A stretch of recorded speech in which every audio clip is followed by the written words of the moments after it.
Berbekal senjata api rakitan berlaras pendek dan 6 peluru, terduga pelaku Robi lakukan aksi pencurian kendaraan bermotor dan kekerasan di sejumlah wilayah Kabupaten Sukabumi, Jawa Barat dengan cara merampas dan mengancam serta menakuti setiap korban saat pelaku melakukan aksinya. Kapolres Sukabumi AKBP Dedi Darmawansyah mengatakan, pelaku asal Palembang berakhir diamankan polisi usai menjalankan aksinya yang ke-6 kalinya di kawasan Kecamatan Cicurug, Kabupaten Sukabumi setelah salah satu korban melapor ke polisi. Kapolres Sukabumi menyebutkan, pelaku merupakan target operasi polisi. Saat diamankan, ditemukan senjata api rakitan lengkap dengan 6 butir peluru kaliber 9 mm.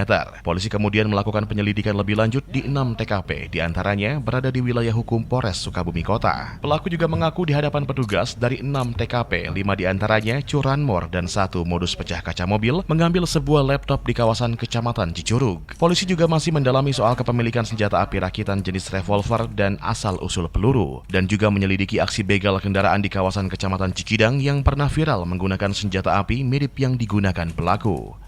Awal mulanya tim lidik kasus curanmor pada tanggal 8 Desember dan didapati yang bersangkutan memang masuk dalam target kita juga, langsung diamankan dan ditemukan senjata api tersebut.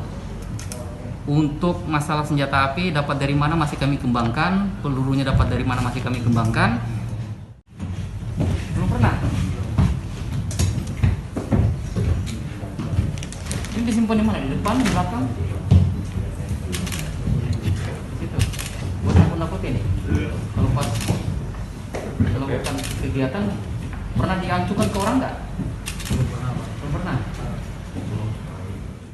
Akibat perbuatannya, pelaku dikenakan undang-undang darurat dengan ancaman pidana kurungan 20 tahun penjara. Sedangkan untuk 5 TKP, polisi masih lakukan pengembangan lantaran diantaranya ada daftar pencarian orang. Dari Kecamatan Pelabuhan Ratu, Kabupaten Sukabumi, Iqbal Bakar melaporkan untuk Dinamika.